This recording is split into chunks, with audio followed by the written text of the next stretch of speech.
What's up, everybody? Lefty here with Party Science. I have someone here who's done me the biggest fucking solid in my life. So I am so happy to have the one and only Magic Mike. Thank you What's for up, being here, brother? bro. Thanks for I having me. appreciate it. What's going on? So let's jump right into it, bro. I want to know how you got into magic because I've never met anyone who does magic, and you love it beyond anything I've ever seen.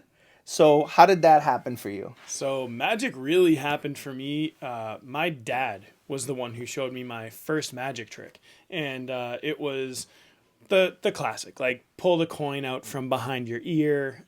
He taught me how to, or I guess not taught me until later, how to make a balloon appear in a wine box. So Okay.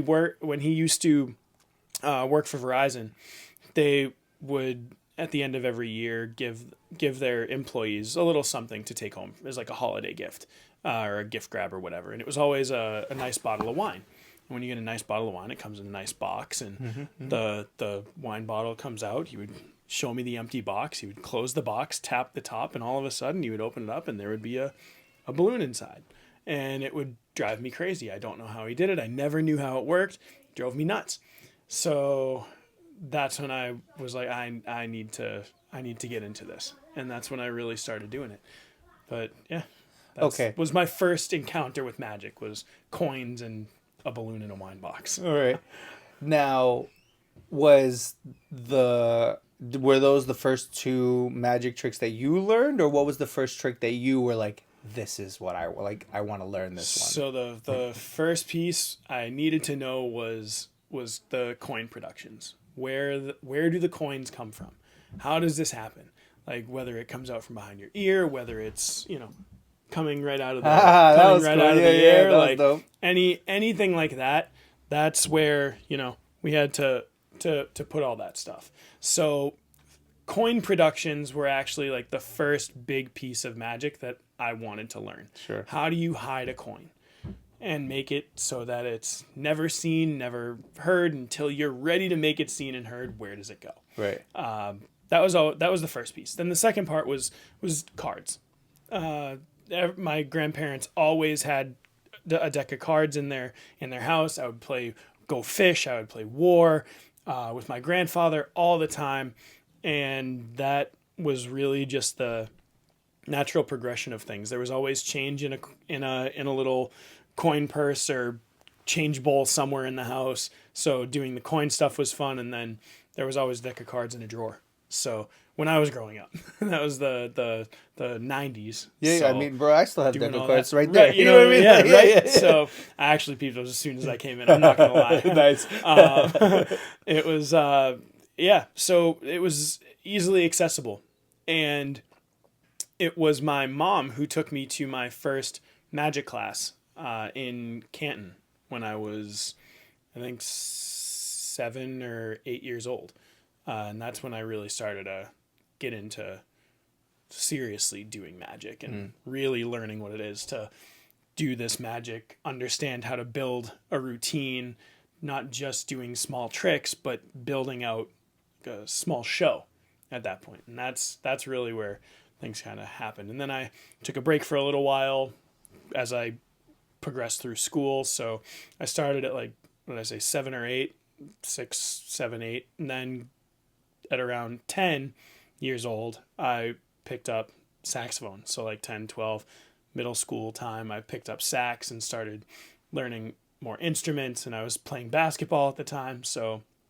through high school, middle school, I was doing a lot of sports and band practice. So their magic was really kind of the thing that fell off for me. Sure.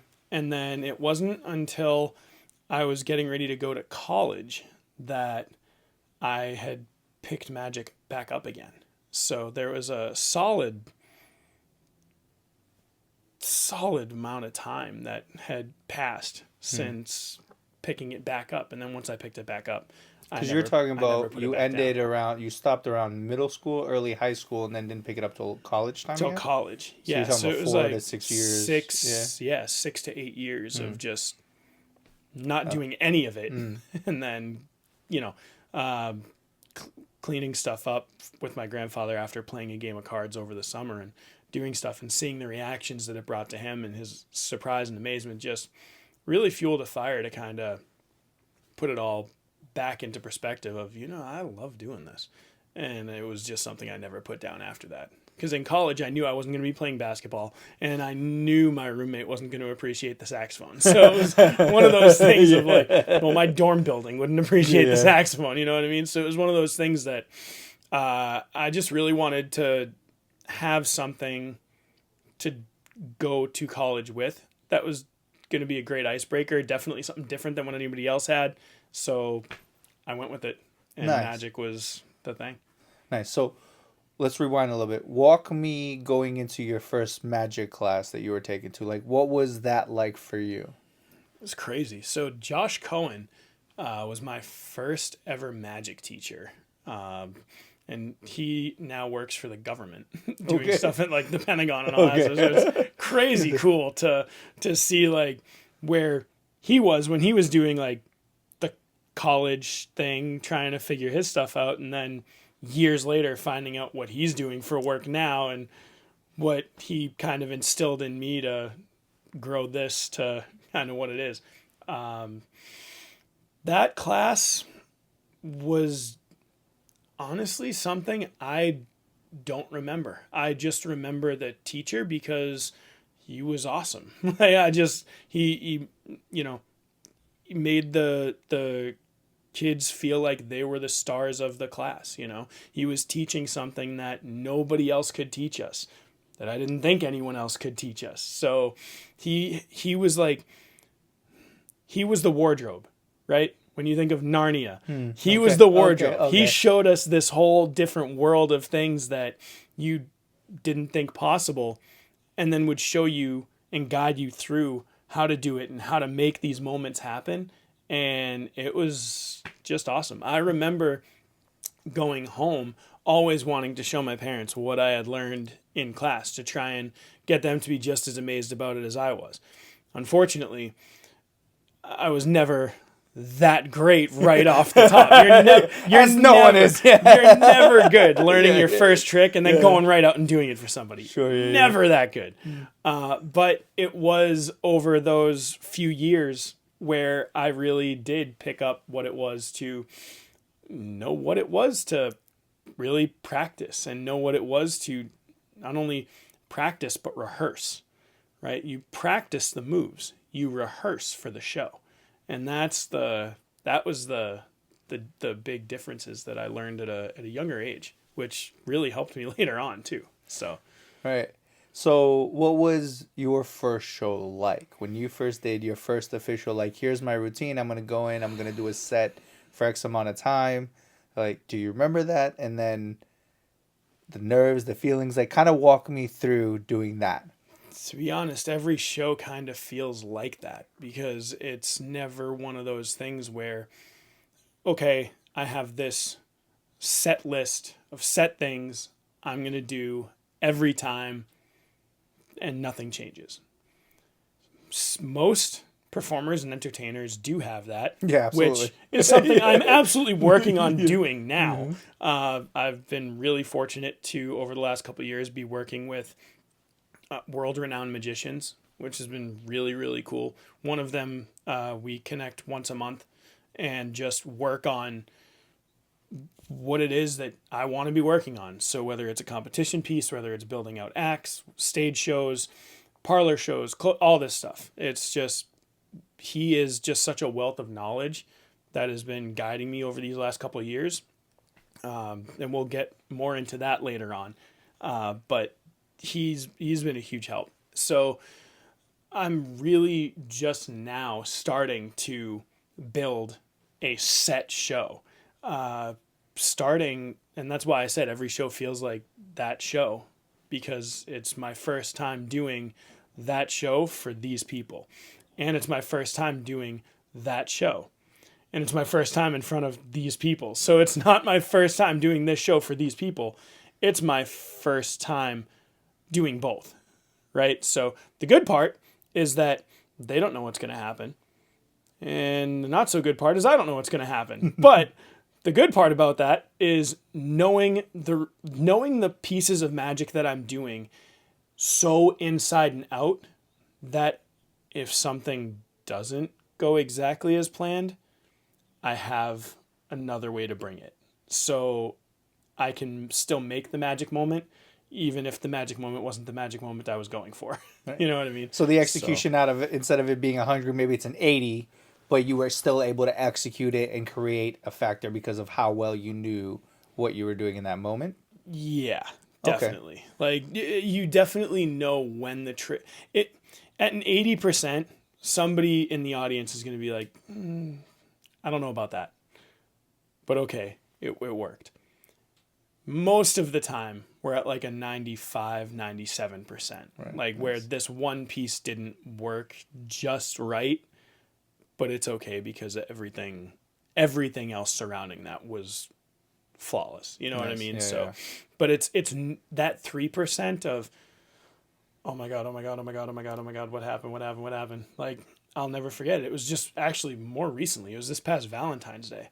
Somebody had asked me to perform a piece of magic at their table, and the bartender across the street from where I was doing my Valentine's Day gig saw me levitate a glass, and he was like, "That's amazing," and told these people about it. Well, when they came next door and saw me on the boat, they asked me if I would levitate the glass. So I got everything set, I did the thing, and I started a lift. Well, there was something on the table there that wasn't on the table at Rose at the restaurant across the street, and it just dropped. The glass just dropped. They're like, "What happened?" It's like, "I got distracted. The song ended. I'll be right back." You know what I mean? Like, Yeah. what a mess. But then I came back with a fresh glass of whatever it was that had just spilt all over the floor. Yeah. But, you know what I mean? So real quick cleanup, real quick go back, real quick do that. But you know, that's what happens when you're juggling around. So Right. but you know, people have mistakes. It's live entertainment. Right. Something is going to go wrong somewhere. It's just a matter of how professionally and quickly you can handle the situation. Because not every time is a recovery situation. Sometimes it's just how you handle it and move past it. And that's a learning curve that I face every day. Yeah. You know? Yeah. It's when you're putting on the performance and something slightly goes off. It's like when you talk about knowing like I'll give it as a DJ example because I don't do magic, Right. but it is fascinating to watch. When I was watching you do it at Jacob's Mitzvah, I think that's the one time I got to see you do magic. I've seen you do a little bit on the boats when I was there shadowing you, but I haven't seen anything more than what you did at Jacob's Mitzvah. And I feel like when you're doing the routine, if you have it down well and you've had it mess up in the past or you've messed it up at home, you have like a something you say or do to regain the attention of the people back to the, like you recenter them to the magic. Yep. You know? Yep. And that's all coming from scripting. It really is. Like knowing the routine and practicing the move is one thing. But working on how you handle an audience and crowd control is something totally different. Right, The way yeah. I would be able to sit and talk to you doing a piece of magic right now, one-on-one, would be different if it were 5-on-1. Sure. 100-on-1. Whatever that case may Right. be. You know what I mean? It's not going to be the same because 100-to-1, you're going to have somebody else who wants to chime in. So you have to engage with them. Then there's, you know, maybe not so much 100-to-1, but you have the setting of more close and intimate. I can say something to you, but really mean it to have them get a chuckle. You know what I mean? Yeah. And then bring the direction back this way. Whatever that is. It's scripting, but it's also leaving space, right? So it's kind of like making announcements. You know the announcements you have to make by bullet points. Don't make it a full script. You're not an actor reading lines. Just know the points you have to hit and then make the rest yours. And that's what separates like hosts and magicians and even DJs from one another, making it uniquely yours. Right. You know the points you have to hit, but create a new path to get there. And that's what makes it yours and makes it exciting. Right. Right. Now, for yourself, I know we were talking a little bit about London. Off, you said London. Italy. Italy. Sorry, Italy. Yeah, Europe. Yeah, Europe. Yeah, I should have just gone with that. So you were talking about Italy. Now, tell me a little bit about that. So, Italy. In 2015, I was made aware of a worldwide magic competition that takes place.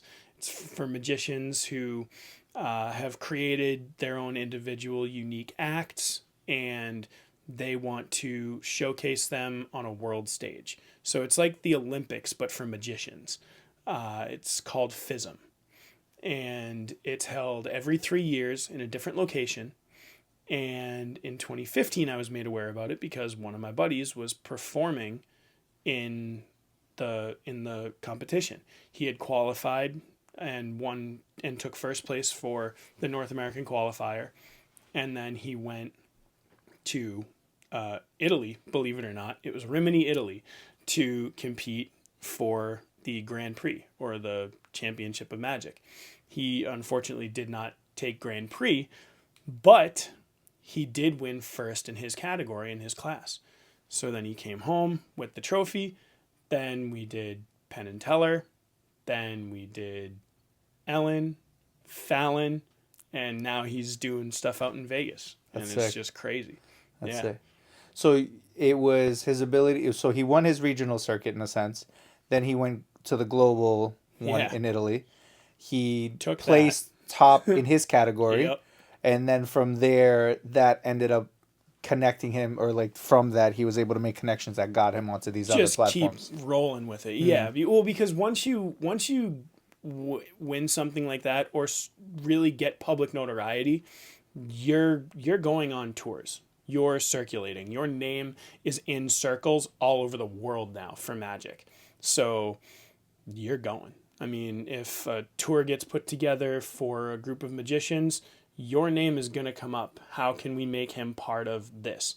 And it was just so cool to see the experience that he had starting, because so the person I'm talking about is Shin Lim. Who? Shin Lim. Shin Lim. Okay. Shin Lim. Yeah, Okay. he's from Acton, and we've known each other since high school. And he was a mutual friend of our buddy Miles. So my buddy Miles is the one who connected us, Okay. and that the rest is kind of history. He was like, dude, I really want you to meet my buddy Shin. Like, you're into magic. This guy's into magic too. And I didn't know it, but at that point, even in high school, Shin had already been putting out like DVDs. He's already done like tutorials and created moves that independently he created Nice. and started putting out on the Magic market. And I was just trying to learn these knuckle busting card moves. It was just like total hand cramp city. Like, it was brutal. The stuff he does is wild. It takes a lifetime to practice as diligently as he has to get these skills to be where he is. So seeing that happen, then to have him disappear for a certain amount of time, then to finally be able to reach back out and say, hey, sorry, I've been on this tour, but I want to reconnect. Are you still doing some stuff? Yeah, great. Let's talk. And that turned into me helping him reproduce some of the stuff that he had already kind of makeshifted for a show. And I ended up on one of his DVDs, which is really cool. So, yeah, it was a whole family project trying to build out this prop that he needed for an act. It was me, my dad, and my grandmother sitting down at the drawing boards trying to figure out what we needed to do and how we had to build it and all this stuff to make it be adjustable and move the way he needed to move. And it was really cool. So I got to go on the DVD and kind of explain the thought process behind what we did and what he had versus what we built and made it this. And it's gone through several transformations from him and his team now Right. since I've built it, but he still has it with him, which is really cool. That's So, awesome. Yeah. Yeah. You know it's a good magic trick when you see someone still using it in their routine from the time that they built. I would assume it's been a Yeah. few years since So, you... well, he actually, the piece that we built for him in that DVD is the piece he used to compete with at the World Championships, Oh, nice. which was so cool. So that's how I heard about it. He asked me if I would go to Italy with him while he was doing this competition. He said, "You helped me do a lot of this. Would you like to come to see it performed?" And oh my God, it was just an unreal experience. Yeah. And I'm so excited to be going back to Italy again this year for FISM again for 2025. And it's going to be in Torino this year. Nice. Now, are you doing your own set there, or are you just going to go check out the scene? Like, what is the So, thought? I went to Quebec, Canada in 2023 FISM and checked out the scene. And this year they had moved a lot. They had a lot of forward thinking. So they created an online magic category. They created a street magic category for a world championship stage, which is so cool. The act that I had, excuse me, the act that I had wanted to You have put your water. out. Oh, there you go. Yeah. The act that I had wanted to put out, I couldn't get the rights to the music, so I couldn't submit the act Aw. because FISM had to be able to have have the rights to the music to be able to send out for promotional purposes. Gotcha.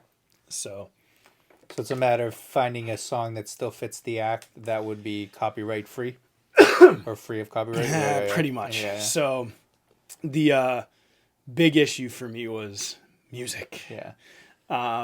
And we'll get there. I just need to figure out what that next move looks like as far as going back to your original question. The reason I want to go this year, even though I'm not able to compete due to this, is to now learn how the other performers get the rights to their music. All that to say, I wanted to go for a competition piece. A lot of my friends are out there this year competing. Shout out to Felice Ling at the Boston Magic Labs, to Blaze Sarah from Connecticut, but now living in New York and doing weekly shows almost, which is super exciting. All of these people are coming from like New England to go and perform over there. And Blaze actually took first place for Close Up Magic in the North American qualifiers for this year's FISM. So I'm really excited to come and see his show.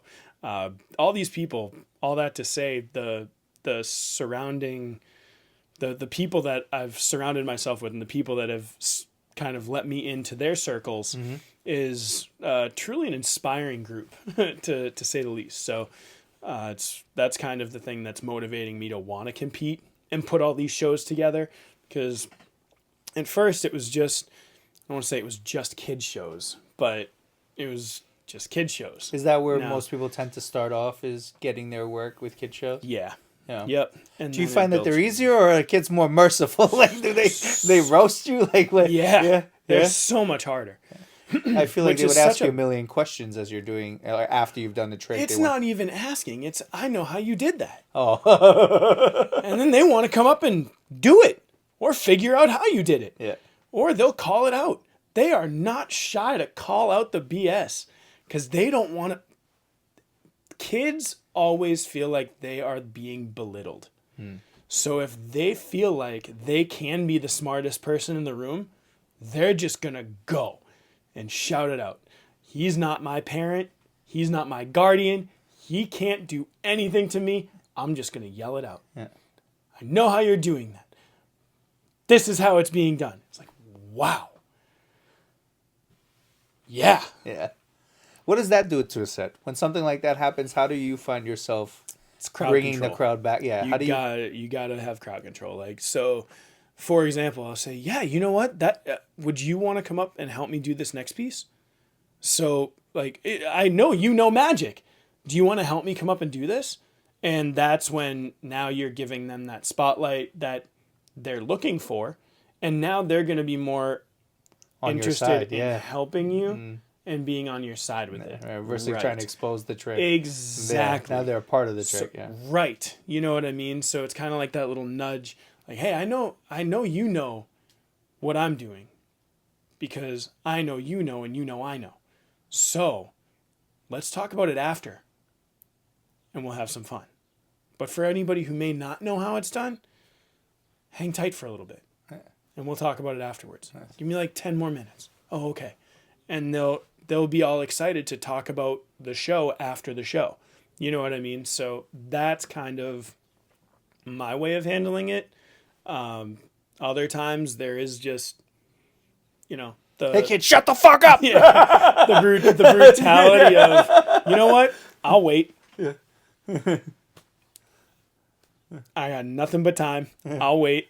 Like, yeah, but it's rough, man. Like kids are like the drunk person coming up to the DJ booth asking for a song. Yeah. You know what I Yes. mean? Like, Yes. yeah. Yeah. The Yeah. drunk person. Not every drunk person, like that one drunk You know person. exactly Yes. what I'm talking Yes. about, man. Like, Play my song, I'm leaving in 5 minutes. You said you'd play it 10 minutes ago. Yeah. If you're leaving, what's the point of me playing Why it? am I playing yeah, it? yeah. Right. If you're going to leave. If you know every trick I'm going to do, why did they hire me? Yeah. You stand up here and do it. Yeah, they would have had you do it. Yeah. And there are times where I will go sit in the audience and say, you go. Your turn. You know how to do magic too? You come up. What's your name? Billy. Everybody, give it up one time. Billy. And I'll go sit down. And then Billy And he'll shit in his just go, pants. "Wait, what? And other times, it'll go super well. And I'll get up there and start doing some stuff with him because he really did know some stuff. Nice. You know what I mean? So it's how you handle the situation after the situation happens too. Not just because the moment is the situation happening. How you handle the next moments after that will determine where you sit. Are you the good guy? Are you the bad guy? Are you going to get hired again and looked at as a hero? Or are you going to get trashed and that's the last party you're ever going to do for these people? Sometimes the latter is better.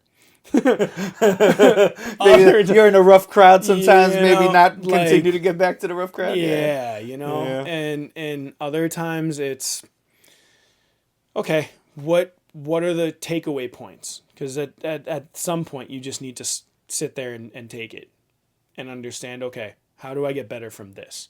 And I can safely say, for the last 10 years, every single gig has given me some learning experience or something to take away from. If you're not learning from something, you're not in the right room. You're not in the right place. There's always something you can do or see that you can then take and apply someplace else or in that situation. That's what I like about this so much, is that it's always something different. You're always thinking, you're always trying to figure out how could it have been better? If it wasn't better to begin with, how do you make it better? Or, okay, everything is good. Now, what could I have done differently to not only make it good, but to make it great? So that way next time I go back and it's going to be that much better. You know, great example. I've been doing some work with Harvard over the last couple of years for for one of their school branches. And this year it was done at the House of Blues. So I got to perform on stage at the House of Blues, which was wild, a wild experience. Just because I've gone there so many times and I've seen so many artists and so many DJs and all this Names stuff. of names in Boston, Man, yeah. So to be able to be on that stage was really electric. But I've had the opportunity to work with them for the last several years since the pandemic. And it's just been one group to the next group to the next group, because every year we're working on how it can be better. What can we do to build this up to be better than it was last year. If you come and deliver the same product every time, they're going to get tired of it eventually. You know what I mean? It's like playing the So- same song on repeat for a party. After a while, it's fun maybe the first, second, third time, and then after that you're like, yeah. Right. Yeah. Right. I understand this is popular for you and your friends, but for everyone else in the party, we got to move past this. Yeah, you yeah, know? yeah. Like, I'll do it a second time, maybe, but it's got to be a really strong song. Yeah. Or the guest of honor is asking for I'm, it. I'm spacing that bitch out. Yeah, right, you know what I mean? It's If I played it early when no one was in the room, all right, I'll play it at the end. why You know not? what I mean? Yeah. Right. 4 hours later. Yeah. Exactly. Yeah. Exactly. But like, if you're asking back to back and like, it's too much. It's too much. Yeah. It's interesting to watch because for me, I remember growing up watching. I forgot what the name was, but the guy had a black mask, and I remember the Masked Magician. Yes, Magic's biggest secrets finally revealed. Well, Yeah. I remember they did like transporting a tank or something like that. Yep. And I was just like, how the fuck do you like, you know, like how do you pull that shit off? And you know, for yourself, when you're watching a magician do magic, obviously you understand how sleight of hand works. You understand get him look here so you can do this over here, like that type of deal. Have you seen, and you don't have to share like what they did, right? But in a sense, is there someone you saw do something where you're like, oh, I'm going to do it like that moving forward? Because it was so creatively done, or like, obviously not stealing magic, right? Because that's not the goal. Right, but, right. But like seeing someone. The delivery. Yeah, the delivery, because you're going to deliver something similar in a way. Like, so, yes, but yes, I've seen it done, and I've seen people do these deliveries in such a way that it's like, wow, that is so killer. I want to be able to do that. And when I've tried it, it just doesn't fit. Like your style. It's not my character, right? This is coming from someone else's character that I'm trying to implement into mine. And it just doesn't feel right. Gotcha. It doesn't fit. Right. You cannot carbon copy from one to another. There are situational pieces that I use for crowd control and for gathering attention. Sure. But a majority of it is like certain joke deliveries and things like that can be used across platform. Others, no, they really can't. And understanding who you are in that character does really help with originality development or independent creation. I don't want to call it originality because in everybody's learning from a yeah. Everyone's done something at this point. Yeah. Like if you're creating something, good on you. That's amazing that you were the one who really did come up with this brand new thing. But it's more so like if you can come up with it independently, then you're developing and discovering who you are as a performer. And that's so much more important than imitating. Like imitation is not always the biggest form of flattery. You know what I mean? It's not you.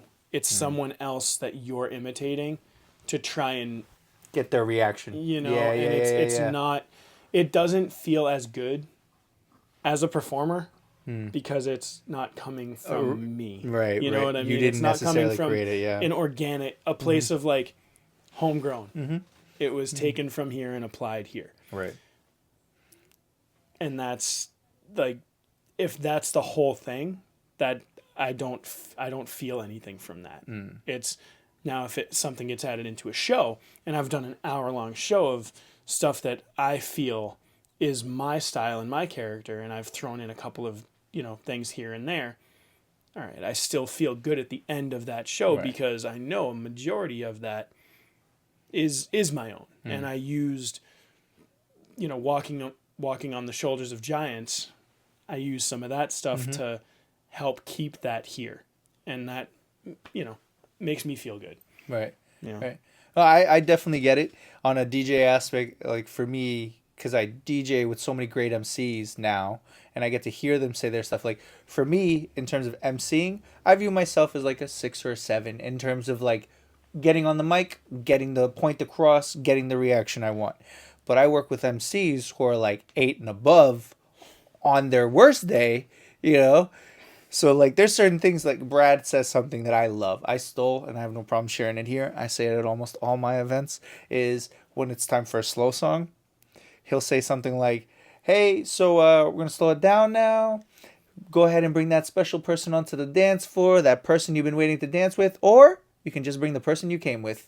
And like Yep. it kills Yep. every fucking time. You I hear love someone it. laugh at the corner or something. Like Dude. every time he says it, I'm like, that's so fucking good. Such And a good one. I did it once and I Yep. got the reaction. I was just like, thank you, Brad. Like, Yeah, right? you know, the rest of the emceeing is all my work, right? Man. But just there's certain line deliveries or certain things within the act.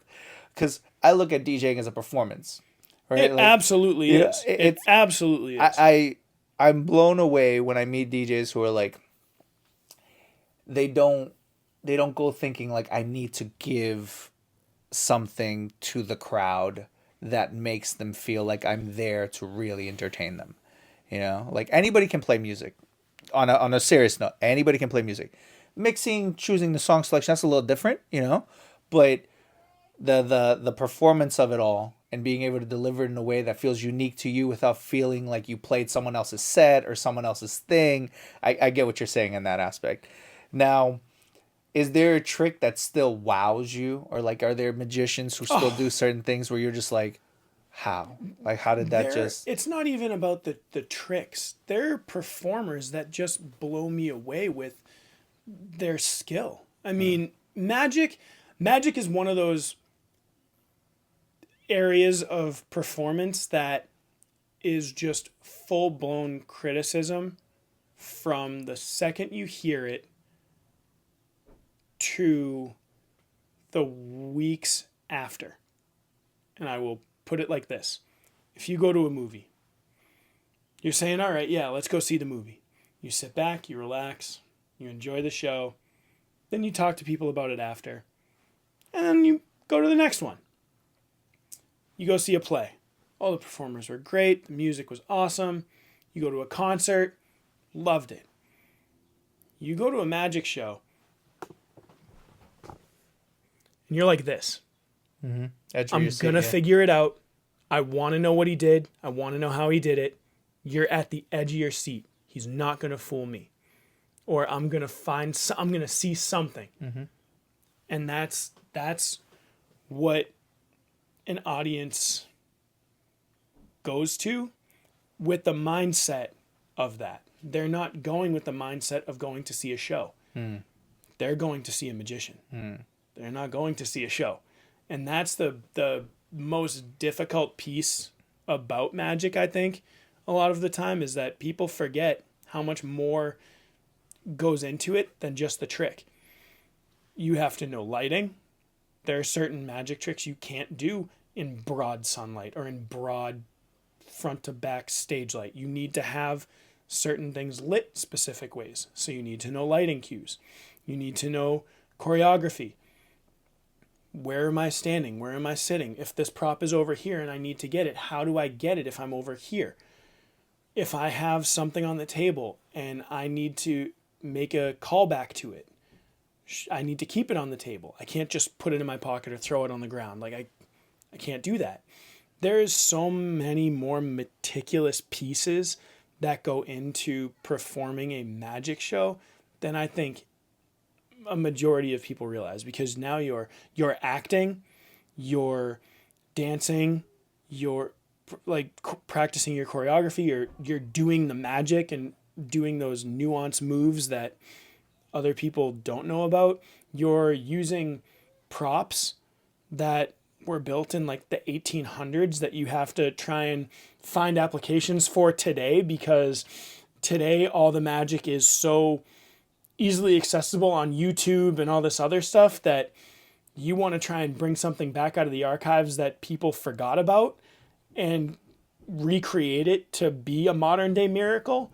It's really, really difficult. Right. And it's a lot like DJing. Well, I People would don't realize how hard it is sure, to sure. do that. But I feel like what you just explained to me seems even harder because I never.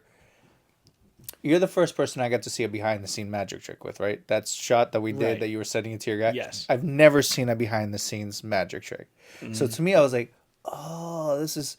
It was all very much like, where's my attention? Where's he making me focus my attention as this is going down? And why is he making me focus there?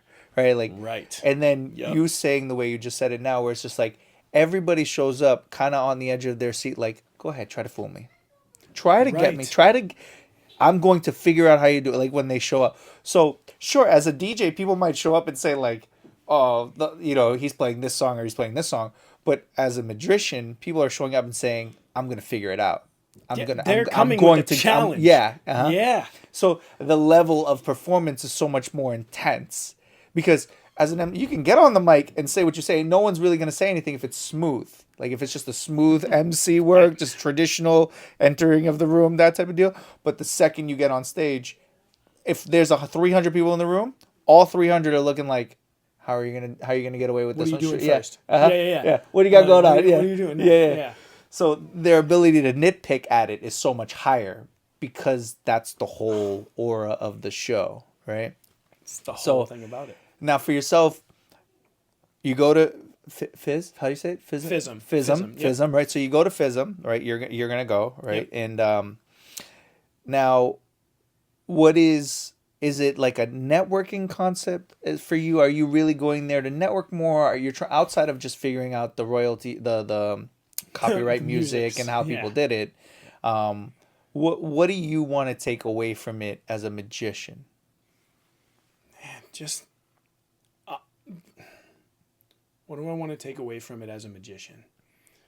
There are so many people from all over the world that gather at this thing, and they all have one common language in mind, and it's magic. I don't need to speak a foreign language to be able to show you something that is a tiny miracle, right? In Yeah. someone's eyes, Yeah, honestly. That's absolutely. really what it is. Like, Right. The coin thing you just did, I was just like, that was cool. I'm Right, sure when you I know watch what it I back a mean? million Like, times, I'm like, all right, I think I where'd it figured go, it. where'd it go, Like, where'd it go? yeah. Yeah. As you did the coin thing, my mind was like, where to like just. I'll say it off camera afterwards, but like Right, it was dope. It right. was really fucking dope. The whole aspect, you got me off guard. You did it without me expecting it, and then you just moved along with it so smoothly. It was very, very well done. So I think the big takeaway from FISM is how can I bring my magic and my character to this level? Steel sharpens steel. And I want to know how I can be in a room with that much steel and come out with sharp edges, right? Even in the DJ world, I'm surrounded by DJs who have real sharp edges. You know, some of them you've had here. You've had Oscar, you've had Daryl, you've had Pup, Baltazar. Like, you've had some huge talent sit across from you. And all of that talent is just steel. And I'm just falling through that blender trying to get the sharpest edges I can get to be part of that rotation to then start to sharpen the next crew and to start sharpen that next person. One of the things I love to do is consult.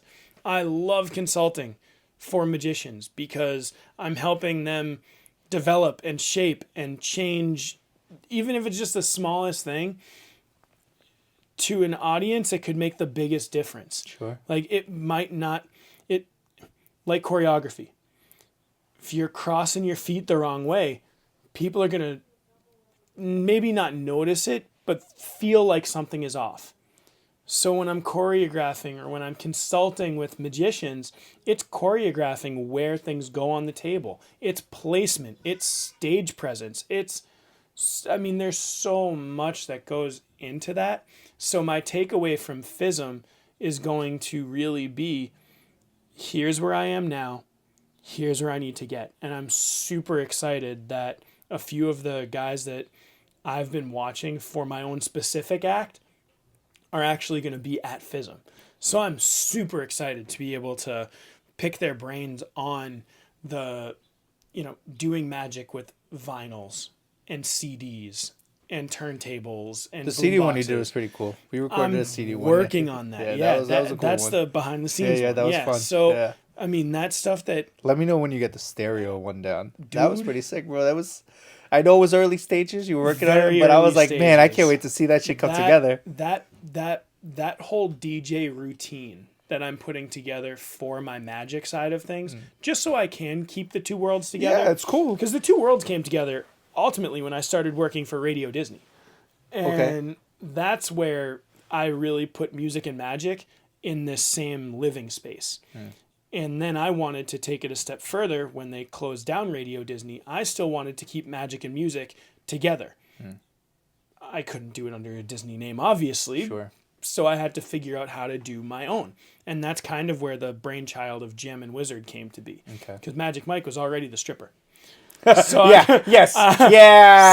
if they're searching Magic Mike, they're not getting the magician they're first. They're not getting me. They're just not. Yeah. So it was one of those things where I had to still create something that was uniquely mine, and also wanted to get this point across of I want to be able to bring this feel of just a magical day to your magical moment. You know what I mean?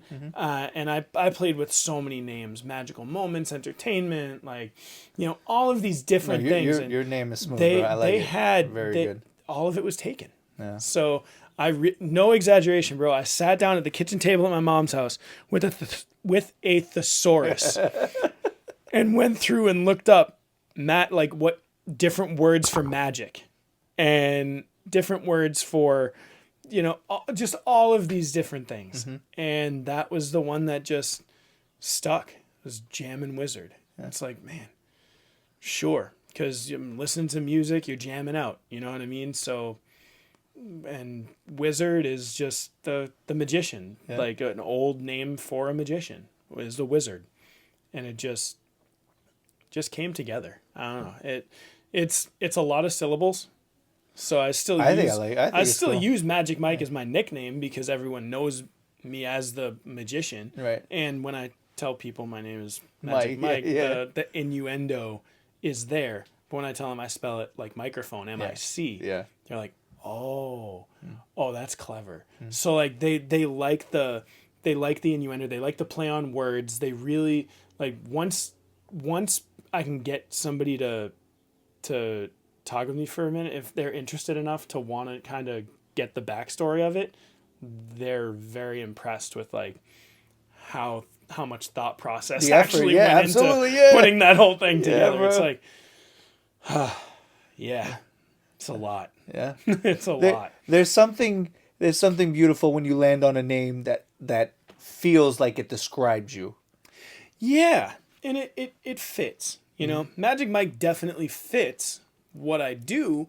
It just doesn't, because that is my name, right? But Jammin Wizard is definitely the whole overarching piece. Bringing music and magic together. That's not Radio Disney. You know what I mean? Right. When they shut down, that was the end of an era. And they shut down, and then I got sick, and I couldn't do the cruise ships. Human Resources asked me if I wanted to jump on and be a DJ for Disney Cruise Lines. They loved what I was doing.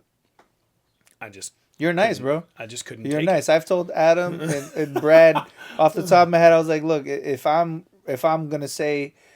Every DJ thinks they're the best, right? As we should, right? No Every way. DJ, if you're walking into the room, should think you're the best, because you're about to rock a crowd, right? So, you should think you're good enough to rock the crowd.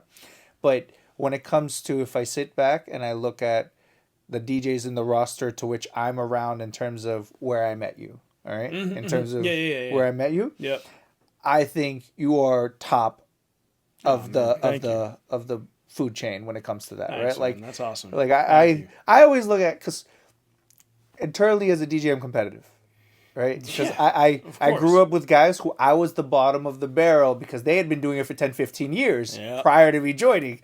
So me learning how to transition from one song to the other was nothing to them. That's just, Man, so you're excited about doing what you need to do? Like, what do you, get out of here? I got DJ DeCasso humbled me so fast one day. We were on the Spirit of Boston, and this is right when Oscar had taken the contract. I was part of another team at that point, Okay. and they had gotten rid of that team, but they're like, I'm super grateful that Oscar was like, no, I see something more in this kid. Like, let him stick around. So you were for a already minute. on the boats before? I was on Oscar? the boats before Oh, okay, Oscar. okay. I didn't know this. Yeah. Or maybe you Yep. told me and I forgot. Maybe. So no, I mean when I was I did Radio Disney in 2011. 2012 and while I had started my DJ career with Radio Disney. I just wanted to be. How out did you get and into that? entertaining people. Like, how did you get into Radio Disney? The Disney thing was sick. So Mayor Menino, when he was the mayor of Boston for like the super long term time that he was, stretch that. Yeah. and I ended up going. My grandfather worked at City Hall as a general maintenance. So when Menino would do his block party and elections, he had Radio Disney come to the block party to entertain all the families. Radio Disney had their station in Waltham. I never even knew that existed. So when they were there and doing all of this, like jumping around, dancing, engagement, and just having fun with I was like, this is the best job in the world. Yeah, absolutely. You kidding me? Yeah. I want to do this. Yes. Let me Sign do me up. this every day. Sign like, me up. I don't want to be in an office. I don't want to do. This is it. Like this is awesome. So I went over and I just asked, how do you get this job? And they gave me a card and said, call the office. I called. 3 weeks I called and I finally got an answer. And I went in, I did the interview, and they said, sure, we'll put you in as part of the road crew. So helping do setups, understanding, Earn your stripes. Yeah, man. Like it was definitely earning the stripes for sure. And then one of the guys who was doing the Disney thing also had a wedding DJ company. So I had started doing weddings as a roadie for him. Nice. And the other guy he worked with was a turntablist. So seeing him rock out at the bars with his Technique 1200s and the mixer, and I'm like, oh my God, what is this stuff? Yeah. Like, so I went deep into that stuff. And that had happened till 2015. 2015, Radio Disney shut down. We found out on a press release, which was brutal, but it happens. And then I had got asked to jump on the Disney Cruise Lines. Well, I got diagnosed with cancer and couldn't go on the cruise line. I had to turn down the cruise line first because I only had a semester of college left. My mom was like any parent. You are going to stay in school and you are going to finish this. You've come this far. Do not do this now. Just finish. I have one left. I can't. Is there any way we can pick this up again later? No. Okay. Fine. So Screw you, Mom! no, I'm quitting school! You know what? You know what? That's how internally I'd be. Dude, you are too kind. I was. It was one of those things where it hurt a lot, but at the same time, I might not be sitting here if I didn't. Sure. You know, Right. because the way I found out I had cancer was I originally went in to get checked for mono. Because I started to get swelling and different like nodes in my neck and stuff like that. And it wasn't mono. It was a huge mass that was growing in my chest, and it came all the way up into my neck and started to impact the lymph nodes. Yeah. How old were you at this point? 20. I've been cancer free for 10 years. So it was 21, 22. Yeah. Wow, so early in your 20s. 22. Yeah. So, like, when you say that, I'm like, damn, that's so early. Like, you never, for me, Like, I had never experienced that stuff until more recently in terms of like hearing people get it at a younger age. So, um, I want to ask some questions about this, but I don't want to skip out on what you learned from Picasso when you were on the boats. I do want to go back to that. We'll get back to So, that because it all leads back cool, to cool. that. It all leads back to that. What was that like, man? Like going in thinking you're gonna get checked for mono and then coming back out and getting hit with that type of news. Man, that one was hard. That one was really hard to swallow because one of my best friends died of the same cancer that I was diagnosed with when we were 16. So just before the end of our high school career, like I think junior year of high school, he passed away, and that was devastating. I mean, that one hurt. So when I got hit with that news, it was a lot to process, but at the same time, it was one of those things where it was just, okay, I have it. How do I get rid of it? What's next? Like, what do I have to, what's my next step? There wasn't really a, oh no, I'm not going to make it moment. There was a, okay, what am I going to do to get it out? Like, how do we just get this gone? Right. Let's fix this. So that's when I sat down with the oncology team and we talked about everything and figured out what we were going to do, had the MRI done to see exactly where it was, what kind of thing it was. They, because it had grown all the way up, they cut me open at my neck and took the piece out there and then took a few more lymph nodes while they were in there to make sure it hadn't spread up or, anything else. Found out what type of cancer it was and then set up the treatment plan. So then it was every week. It was every other week for every other week for a year at Dana-Farber. No, it was 6 months. It was 6 months.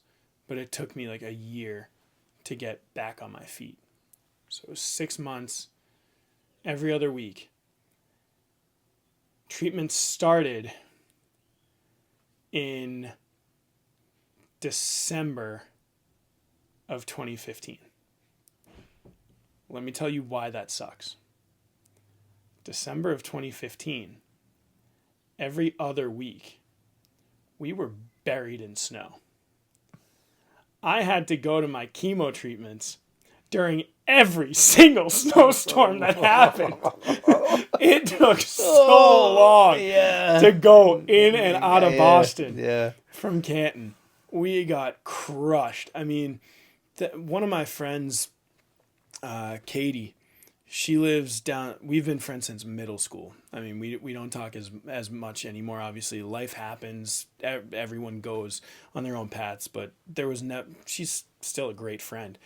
Her now husband ended up coming to my parents' house with a plow truck to plow the driveway so we could get into the driveway because I was just in the car coming home from chemo treatments and nobody had come to do the driveway or anything. So I had called Katie and asked if she could help out, and sure enough, there was her husband came down and plowed everything out. So, I mean, even though you don't see or talk to people that you've connected with from, middle school, high school up to now, you'd be so surprised at how many people are willing to lend a hand to somebody who they know and remember as a good person and be out there to help do it. I'm just glad they remembered me as a good person and not the asshole I was. Well, stop it. I don't think you are that, sir. I think you're very far from that. All jokes aside, that like just being put in that position just really opened my eyes to what it is to live in a moment, to not do anything that you don't just love to do. It was coming out of that's why when I went to Italy, it was just such perfect timing because it was in between my second to last and last treatment. So I looked at my doctor and they gave me an all clear. They were like, yeah, you're finishing your treatments, but your cancer is for the most part gone. So we're just going to monitor you. When you come back, we're going to do your last treatment, and then we'll monitor you after that. So we pushed it back like a couple days, and I got to go to Italy. And that was just, that's where everything really started for me, was that moment of knowing that I'm not going to do anything that I don't just absolutely love to do. And I'm just going to put my heart into all of it and go for it. Right. And that was just awesome. Right. Now, so lasted your treatment and everything happened for about 6 months, and then you were cancer free after 6, or how did it play out? Like it took a So year. you every 3 months after you get checked, and then after 2 years of getting checked, every 3 months, it goes out to, no, I'm sorry, after a year of getting checked, every 3 months, it then moves to 6 months, and after 2 years of every 6 months, it goes to every year. So this year, when I go to Dana-Farber in 2025 in August, this will be my last, hopefully. Yeah. Yeah, I got you. I got you, bro. This will hopefully be my last time ever having to go to Dana-Farber. But, what was really, this is so warped, but what was really cool to me is that having gone through it, I was able to help my mom go through her battle with it. And now she's on the other side of that, which is super positive and helpful. But there's certain things that, like, unless you know, you don't know, and you don't want to know. Don't want to know. So the fact that I was able to kind of like be that person who could understand it without any, like, it was cool to be able to be there for her in that way, while she was going through all that, after taking care of me and bringing me up. It was cool to be able to do that for her, which was Just cool. you hope she never had it, but when she did, you were able to step I in was and able give her to- that, because she was there for you. Yeah, and you returned it. you Yeah. know. Now, I understand when you say like, "Oh, I learned to live in the moment." Why? So, I get why you're so passionate. Like for me, I'm not gonna lie to you. Before, I mean, when I was thinking about what we were gonna talk about here, I was thinking, how do we talk about magic for an hour without me just making him feel like he's repeating himself? And bro, we're an hour in already, and I'm like, Yeah. man, this was great. Like, this, No, like there's so much more. So, where I was going with that is because you live in the things that you love from the experience that you've had with it, it's easy to let that energy radiate out, like your excitement for it, Big time. Yeah. So now, when you ended up getting better, you weren't able to do the Radio Disney thing anymore. You were on the boats already at that point. Oscar took over the contract. Oscar and you have some type of conversation, which ends up having him take you onto the team. What was that like, transitioning from, you've been fighting to get healthy, you finally get healthy, you get into the things you like because you're passionate, then you find yourself in this new team of people. What was that like for you? So I didn't know that was even going to happen. And this is where it starts to lead back to the being very humbled by Picasso very quickly. I had been part of this team. Big shout out to Bob Greel, who brought me back after a year and a half hiatus. I basically just said I can't do the boats anymore and dropped. And he was like, "Where'd you go?" I was like, I was very sick. You still have the contract." And he just said, "Welcome home, come back." So put me back on, and I was lucky enough to be on one of the cruises that the Oscar, Johnny, and Daryl came on to just see what the cruises were like after they take the boats over. So it had been I think they were getting ready to take it over in 2 weeks or a week or whatever the case. So met the guys, I did the thing, and that's when the transition happened, and Oscar was upstairs for a cruise and I was downstairs, and we were talking, and I was talking with the staff, and the staff was all, getting ready to say goodbye after I'd just been back for 3 weeks. They're like, it sucks that you came back and you're going to leave. And that was when Oscar looked at one of the staff members and goes, he's not going anywhere. And that was just that moment of like, I found where I'm supposed to be. And I thank Oscar for that any and every chance I get, because it's without that ability to see the untapped potential that I didn't even know I had at that point, I would again not be in the positions I am now to be able to do these things I do now. So I started to work on it. I really started to hone in on the craft. I had, Oscar working with me and helping me do that. Daryl helping me do that. Johnny helping me do that. Go out to a bunch of different spots, DJ at a bunch of different places. And then I started to really hear them DJ. And I was like, I haven't heard any of them DJ yet, bro. Nowhere near where I need to be a part of this crew. I got a long way to go.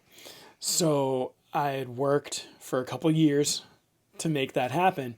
And then it came time to, hey, Daryl and Mike, you're on the boat. You pick what decks. I was like, bet. It was a college cruise. I was like, I'm going to be on deck 2. I want the big deck. Because I know that he's going to get people downstairs. He's going to keep them. I know he is. But people want to be upstairs anyway. So I'll improve my odds. I'll make it improve my odds of keeping people here. Bro, when I tell you that the boat had maybe 350 people on it, and there were 347 of them down on deck 1, it humbled me so fast. I was like, never again. Never again. And it was that moment that I was like, nah, I'm never going to let somebody shut me out ever again. And that fire is something that's still that fire still very much burns my A, because I want to just never have that happen, but be able to have that moment happen to somebody else. Right, absolutely. I want to be that person now. I'm like, let me be the person to humble somebody now. And man, it is just, it's hilarious, because that's where that competitive piece comes into play. It's like, all right, I'm never going to let this happen again. The boats are definitely the spot to see. Like, granted, if there's a function downstairs on deck 1 and then there's indies up top or something that, that might be a little different, but it's the perfect ground to compete with another DJ, bro. I absolutely love it for that. When it's a full open boat and people can choose where to go. Music. The better DJ is gonna get them. Better DJ is gonna get them. They just will. Yeah. And it's granted, obviously, there's some factors that might play of, like, if there's like a cool group of people sitting in one deck and everybody's, of course, you know what I mean? Of course, everyone has their cliques. Right. There's certain things that will play a role, but yeah. But nah, man, if you're there just for the music, Yeah. And I mean, everyone has their taste and style too. Like, I know that there's certain music that I'm better at spinning than somebody else on the team, and somebody else on the team is better than me at the other music and all that stuff. Like, that's just what it is. I mean, Oscar is a killer on the mic now. Now, Oscar had a lot of help from us getting him to do that mic work. Like, it was really cool to see him develop. And now, after even more extensive training, doing the radio stuff with Pop and with Daryl, who had already been doing radio and voicing on air and doing all this stuff, like Pop and Daryl working, doing all that stuff with Oscar took him to, from being a DJ to a DJ who could make announcements to I mean, just Whatever an you need. absolute Yeah. killer Yeah. host. Mm-hmm. You know, he's not just a DJ anymore. He is a full on entertainer. He's an MC. He's a host and a DJ. Daryl, same thing. Host, DJ, MC, and Pup, host, DJ, MC. Baltazar, host, DJ, MC. Like those are things that if you're a DJ that isn't familiar with mic work or is afraid of the mic, make it a point to not be afraid of that Get microphone. after it. Yeah. Because having that ability is really something that will level you up to the next thing. I mean, it just will. I mean, you look at the DJs that are at the top of their game, they're still getting on a mic at Tomorrowland and getting their crowd excited. They're still in front of cameras doing interviews. They know how to use a microphone, know how to learn how to use a mic. That is so important, and I cannot stress that enough, because that will... I thankfully didn't have too much of an issue with that because of coming from the Disney background and then having magic in intertwined with all of that. Being on stage and having a presence was something that I knew before being behind the DJ booth. Unfortunately, I got so comfortable behind the DJ booth that it's now uncomfortable to be outside the DJ booth. As all DJs So do, it's bro. like, Yeah. wow, ruined that. Yeah. But I'm now having to like clean the rust off of what it was to be outside of the booth and stay outside of the booth, because now I have a DJ back there doing this stuff. So now to understand what it is to just be bare. You know what I mean? Like, you don't have a table protecting you anymore. Yeah. This is what it is. It's Be amazing how much confidence being behind the table versus in front of the table. bare. What? Also, for me, what I found Crazy. was, like, obviously I MC, I do weddings, I do all this stuff, but you play it safe because you're trying to get the next gig, right? That's how I tend to find it, is like, if you know your strength is I can make a good announcement entrance from behind the booth, and if you put me in front of the booth, I might fuck up. That might not give me the next gig, right? Most people will always stay behind the booth. But Yep. for me, what I love is the boats. What I love is you get the announcement behind the booth while they're boarding the first 30 minutes. Yeah. And then when it's time to go and the boat leaves the dock, you're sitting in that middle of that You're dance in floor the middle making of those the dance. And what's great is having the boats so frequently allows you to sharpen that. Like, I just did a wedding, and this is why I love the boats. So I'm comfortable as an MC. I don't have no problem getting on the mic. I understand it. But getting on the boats and doing that MC work so consistently, I had a wedding that I had to introduce 20 people for a bridal party. Just the bridal party alone. The groomsmen and the maid of honor, like the maid. Oh, Jesus. Yeah. Matrons and maids Yeah, of yeah, honors. all of Yeah, them, yeah. bro. It was 20 people, not including the parents, not including with parents. Just the wedding just the groomsmen and the bridesmaids was 20 people almost. And normally that seems daunting. Like, oh, I gotta say 20 fucking names before the bride and groom even comes in, and I can't fuck up one syllable. Like, not one. No, because it lives with you the rest of your life. Yeah, and like you hurt that person's emotions because you said their name wrong. Like, you see them wear it, Dude, I did that at Johnny's wedding. And I have it on tape. It's the worst. I said, like, and Carl has been a friend since I met Oscar and Daryl and Johnny. Carl was one of the originals with them. And I know his last name. I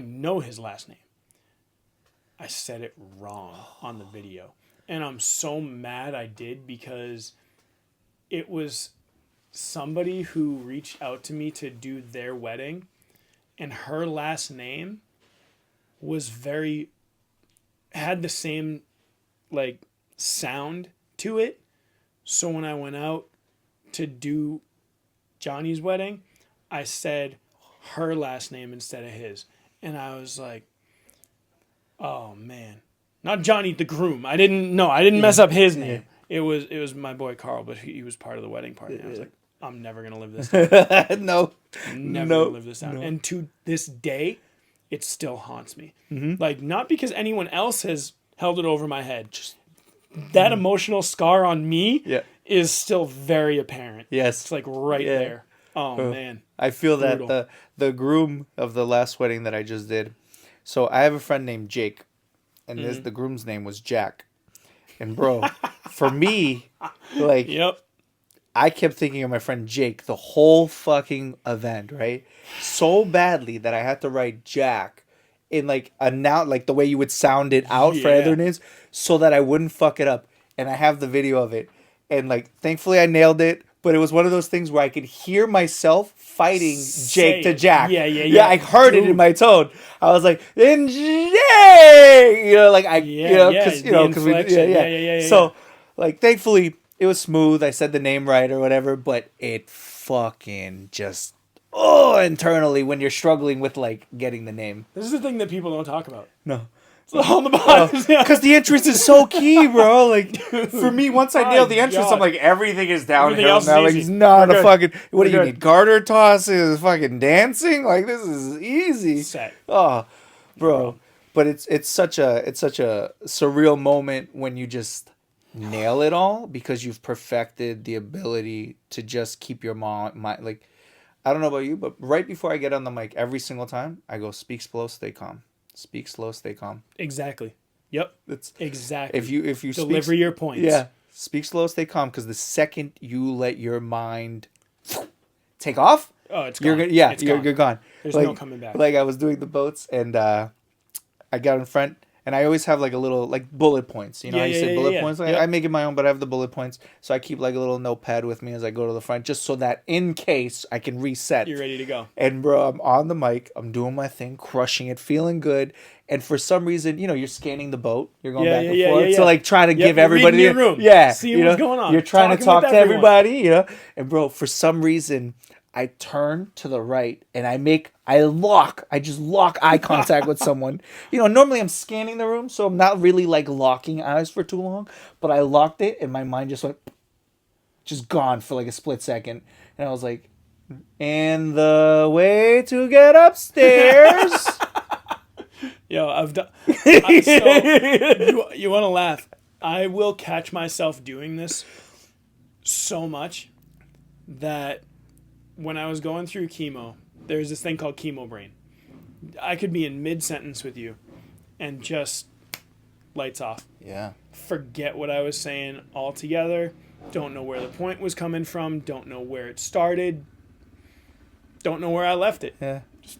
Next topic, please. It's like walking into the room and forgetting what you were there for. Man, Yeah, listen, bro. I had senior moments at 22 years old Oh, because Jesus. it was brutal. Yeah. But it was one of those things where I had started doing stuff on the boats, and I'll misstep, right? I'll miss, or I'll just go, and you'll hear the rest of what I'm going to say in the next announcement because I totally forgot where I was. At least you're honest. Yeah. But Thank you for your what? attention. Yeah, but you know what? It's one of those things that people get now. Like, there's a relatability, so people will just laugh it off. Yes. And it's one of those things that, like, you don't want to make that a part of your script because you don't want to be that guy, Right. or that person that misses That like often. that. To where, you know what I mean? it's like, where it's yeah, like yeah. part of your script. But I mean, there are points where I'll come in and I'll say good evening, everybody, and it's 11 o'clock in the morning. I'll be like, well, I'm sorry, folks. I've been doing a lot of the dinner cruises Yeah. lately. Yeah. How's everybody doing? You know? Yeah. Because you're so programmed in your mind to have said it so many man, times in a it row. just- Yep. It just hits. So I'm doing, you do 10 dinners and then one lunch. You're all of a sudden saying good evening, and it's 11 o'clock in the morning. Yeah. Yep, you heard me. So, but if you call attention to it, it's one of those things that people will be like, "Did he? Oh yeah, he caught himself. Yeah. All right." And now we can all move past it. Right. Exactly. You know what I mean? Exactly. Address the elephant in the room. Don't try and ignore it. You know. Yeah. Uh-huh. Sometimes it's one of those things. Other times, definitely ignore the elephant. Let him walk by. Yeah. If yeah, he's yeah. a fast-moving elephant, maybe no one Yeah. will notice. Yep. Maybe one or two If it's not going to people. stick around, just let it go. Let it go. Maybe let it go. one or two people might be like, "What did you?" Yep. And then just shrug it off. Yep. There might be one that was like, "No, no, no, no, no." There was a whole elephant. Yeah. You know what I mean? But when it's everyone, like when you're getting ready to DJ and you're going in and you're doing the thing, you're really getting ready for that next song, you load it to the wrong deck. So you hit that Control Z, but you know you fucked up. You're like, oh, It's like, yeah, bro. I can't tell you how many times I've got on the mic because they've all looked at me and I went, "Who did that?" Yeah. Yeah. Or I'll be like, "You know what? I'll just stop the music. I'll be like, you know what? That was my bad. Let's just bring that last one back. Yeah. We'll go. Just We'll go right back to yeah. that." You know? But yeah, it's certain things like that make that uncomfortable moment the moment to address, so you can have a laugh about it later. Yes, Like, yes. "Oh, the DJ messed up. He didn't. Yeah. My bad." Yep. And now it's a joke. Yes. You know yes. what I mean? If you can acknowledge it as such, yeah. Right. Right. Now make it part of the moment. Don't make it. The only moment The- of, like, you yeah, know it's what I not mean? the Like, moment. Yeah. Uh-huh. Yeah. Don't make it the cringe moment. Yes. Yes. Make it a different moment. Bro. You know? What I think a lot of people, I'll say it this way. I've done events where everybody thinks it's easy to do what we do. And to an extent, if you're in a room by yourself, no problem. But when you stick 300 eyeballs in front of you and they're watching your every move because you are the person who has the attention, you feel it. Like you just, you know? Something on the other side of that, on the adverse side of that, you get so used to being in front of those rooms where when you get asked to do something like a radio spot, you're so afraid of what to play because you don't know the reaction. Because there's nobody in front of you. Yep. You build the list and say, "All right, if you're in your car, I really hope you're liking this." You know what I mean? It's like, but, you know, and that's why, you know, when you look at, you know, why is the same song on the radio 8 times? Well, that's the song that people are turning the radio up to. Yes. They're not switching channels. Yeah. They want to hear that song. So, like, pay attention. Yeah. And you can build based off of that. But take the experiences that you have of doing your live events and remembering that music that gets that reaction, so you can then go ahead and keep that in a separate folder for later. You know what I mean? Yeah, Because absolutely. it's like, man, like I've actively started to build crates during events because there's certain music that somebody will come up, "Oh, can you play this?" Like, whoa, I forgot about this. You're a junior in high school and you remembered me something of when I was a junior in high school. Are you really? Or This older one? shit, bro. Yeah, they'll have This older. one? Yeah. Yeah. All right. I got a Tom Petty free fall. I think it's free falling. Request at the last event I did, and the kid who came up was like no older than like 17. Yo. I'm like, how are you know? Because It's the parents. parents, Spotify, the music. You know, like for me, I didn't really. Like we had Guitar Hero. That's how I got introduced to like hard rock Yeah. music, right? Like Yep. in my Yep. my DJ set came from me playing Guitar Hero. Like that was where That's So hilarious. Okay. it's for these kids though, like the new generation, they have TikTok, Spotify, YouTube, every single social media gives them the option to throw a song over their video, and their music knowledge is so much deeper as we're going generation to generation, which I love. Because the more music they know, the more music you can play with on the dance floor, you know? Oh, for sure, for sure. But when it's only the music that is of very... And this is the hard part. Because there is so many snippets. Like, what part of this song is the song that they like? Like, you have to get the song. The whole song might have nothing to do with anything. But the last... like 45 seconds to the end of this song, for 30 seconds, that's the 30 seconds you need to play. Yep. And then go to the next song. It's like, wait, what? Yep. They don't know the No. Yeah. Fiend. Yes. Yes. Perfect example. Perfect example. After Fiend, No one knows the lyrics. Nope. In between. nothing. Nothing. and Fiend. Nobody knows the lyrics. Yes. In between those. Oh my God. Nobody. Absolutely. I literally played it on the boat the other day because it was the high school Yep, kids, yep, yep. and I literally played just that Fiend, like the first intro. After that, I was like, "We're out," because We're I know going. it's gonna. I'm gonna watch the dance floor just go. Negative. Like everybody's just gonna Yo, stand dude. there and wait for Fiend again. Yeah, that literally, that's it. Yeah. And it's so funny. It's so funny. It's also because I spin fast. I like it. Like Oh, I'm a. You're not really gonna hear a song longer than a minute with me, if we're fucking going. Yeah. Like really go. If it's You're a New York style mixer. Well, that's who I learned from. Everybody Yeah. I learned from. You're a New I York learned in style New York. mixer. Yeah, Yeah. I went to New York and learned. So like everybody I know was there. When I came here, I'll give you. This is how I knew there's levels to DJing. One of the guys who had hired me early on in my career was like, "All right, man, I'm gonna have you go on." I went with him. I was doing setup similar to you, earning stripes, you know. And I was like, "All right, I'm gonna go on." But I had learned the New York style, so the guy's like, "All right, I'm gonna let you play for like half an hour to 45 minutes." To me, half an hour to 45 minutes is at least 30 to 45 songs. Right. You know what I mean? Yep. Like, Yep. so I'm sitting there, like prepping and like throwing it in the prep full, and he's looking at me like, "Bro, you gonna play the night? What are you doing here?" Yeah. And I'm like, "What are you are you like? talking If I don't play these like this many songs in that time gap, I didn't do my job." Yeah, you know. So it's just wild to see that kids are coming to a point where like music is even shorter than a minute long because of the TikTok phase. Yeah. Of like just the hook, that 15 to 30 seconds, and then. It's amazing. There are certain songs now that you will get booed.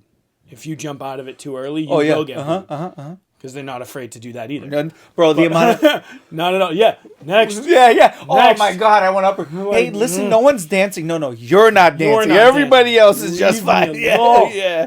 Leave me alone. I get it. Yep. I get it. Bro, I played Give me Jump a minute. Around to get them all like hyped, and they looked at me like, "What are you doing?" What is that? Yeah, bro, I couldn't believe it, cause like Jump Around always gets like Yeah. the high school kids going, and I played it, and they looked at me like the floor just, I instantly I was out. Out. I was out. Out. So within like Yep. I played that Jump Around, like just like that second out. Out.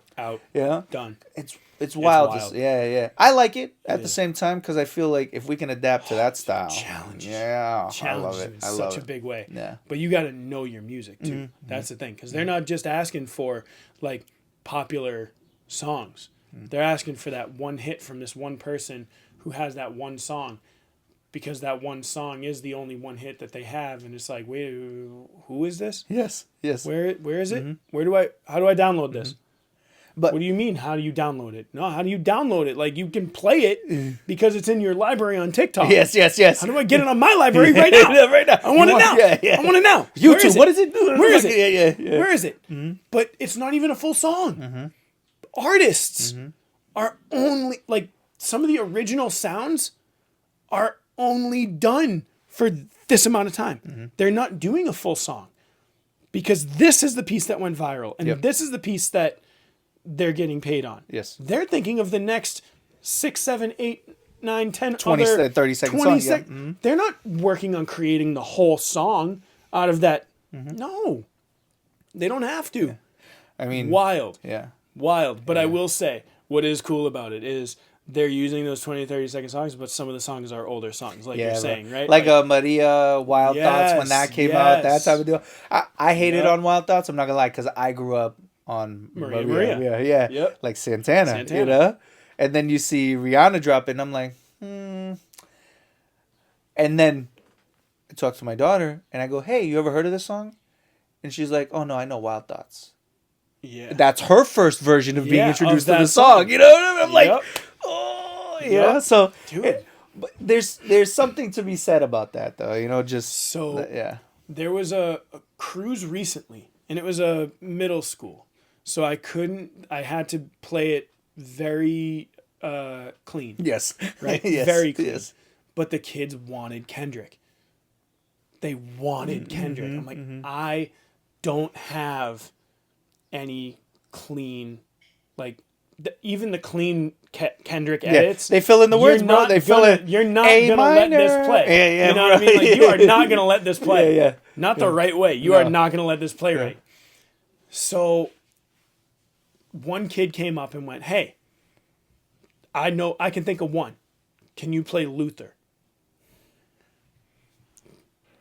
Challenge accepted. So the dance floor was going, and it's a middle school. It was their dance. I was like, you know what? We're gonna slow things down real quick. So I did the popular song, "Die with a Smile." Yes, They got on Lady there. Gaga, They sang that out. Lady yeah. Gaga, Bruno Mars. They did their thing. Nice. They jammed out to that.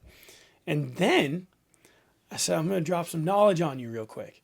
And I played Luther Vandross. And then I went into Luther. Kendrick. And they went nuts. Because they were like, yo, we don't know this song. Yes. I was like, yo, trust me. So when they heard the, if this world, when they heard that, they were like, the light bulb clicked. Yes. Right? The light bulb clicked and it went. Yes. I mean, there was a mix that I used to do, can't do anymore. Thanks, Kanye. Yes. Kanye. We're not gonna go. We're not gonna go there, but cancel Kanye. culture, man, is real. I mean, but like he said dumb shit. He deserved it. Yeah, he absolutely out. deserved He's it. out. Yeah. Like there is zero comeback from that. No. He is potty done. Bro.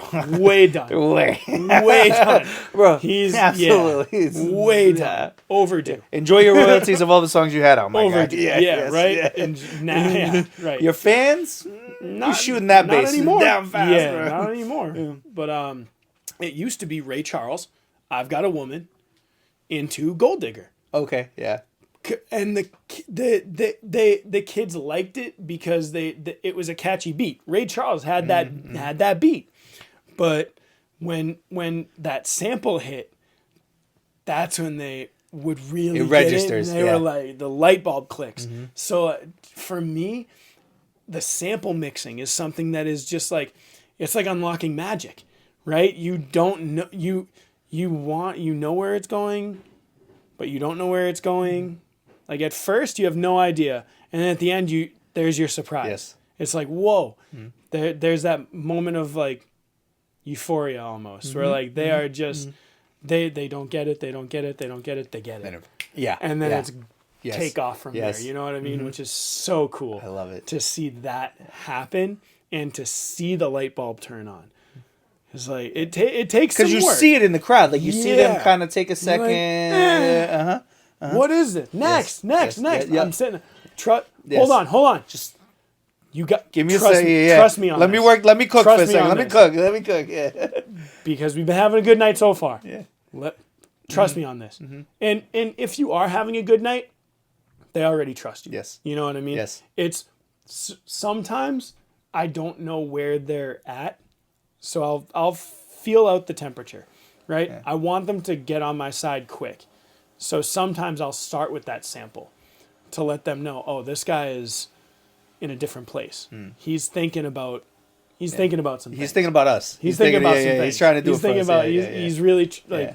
because even with stems now, people realize that you are DJing. Like there's real like wordplay and tone play and crossover that you can do now that you couldn't do live before. No. You had to pre-produce all of this stuff ahead of time. Yeah. Now You do that shit live. you do it Kill the live. vocal on this one. Play the instrumental on that. It's amazing. Yes. Yeah. I love it. I Like, love that fucking board. Dude. I love it. I know. Flex them Bro, sitting here with I the used to have to vocal- look up instrumentals. vocal At the top instrumentals. three. Before Yeah, I used to man. look up instrumentals. Now I'm just like, just turn off the vocals. Instrumental. Amazing. Yeah. It's Amazing. great. It's like, what? Yes. Yo. Yes. But to be able to do all that is crazy now. And people realize it. Yeah. So when you're doing it, like what they're hearing on social media and Yes. TikTok and all The that mashups, stuff. all Because that dude, stuff, they're yeah. hearing mashups. Yep. They're hearing and like They ask you for that. they like ask the you. weird stuff. Yes. People love hearing some weird shit. They want to hear things that they don't normally hear. That's why so many people are loving this whole new wave of like producing because it's just some weird remixes that they're just loving. So, and for us, if we catch that quick enough with the ear on what that sample is, we can run around with them too. Yes. And then that's how that music knowledge base grows and grows and grows. So it's not like the DJs of old where they would be out in the club dropping a new track to see if it works. We're out here creating and cooking. Here's this 80s song with this 2025 vocal. Does this work? You know what I mean? Mm-hmm. And that is where, kind of the being in the lab kind of like blurs that line of being in the lab and being out in front of an audience. Like you do it in the lab, like, yeah, this might work. And you try it out here. If it feels good and reads right, that's going in that new crate. Yes. You know what I mean? Like, and that's just what it is. Like, I'm going to try this at this scenario and see if it works. If it works, great. That's where it lives. Yeah. My favorite, bro, It's killer. like what I really enjoy, especially on the boats now, because I see it more, is I love it when they think, because I'm white, I'm not going to be a good DJ. It's my absolute, like, there's nothing like converting a crowd that watched you walk in and set up, and they're like, oh, man, this party's not going to be that good. This is going to be rough. Not going to be that good. And then you start playing your set, and they're like, oh, he knows what he's doing. And, like, you see it. You see the conversion in the faces. You do. Yeah. And normally, you know what ends up happening? For me anyway, I don't know about you, but for me, they automatically assume I'm Latin. They instantly, because they look at me and they're like, he might be Spanish. They always assume I'm Spanish, bro. The amount of people who come up and see me DJ decently and then come up and speak Spanish to me, I'm like, I don't speak Spanish. I'm sorry. Yeah. But there's... on the boats, because we do a lot of like Afro beats and Latin music on the boats. I've experienced more Afro music on the boats than I thought I would ever experience on the boats. You have to know your music when you're performing at venues that are open format. And when I say open format, I don't mean the college bar open format. I don't mean the wedding open format, because yes, those are open format, but when you're DJing for the boat with no preparation, like the only preparation you have is the list that you came with. For a wedding, you get a playlist, ideally, of what people Who's want. going to show up? Like, just of what some people want. Give me something to go off of, so when it is time to really start this party, I don't have to fish. Right. We can just hit the party, hit the ground running, and get people up. That's why you give a playlist at a wedding.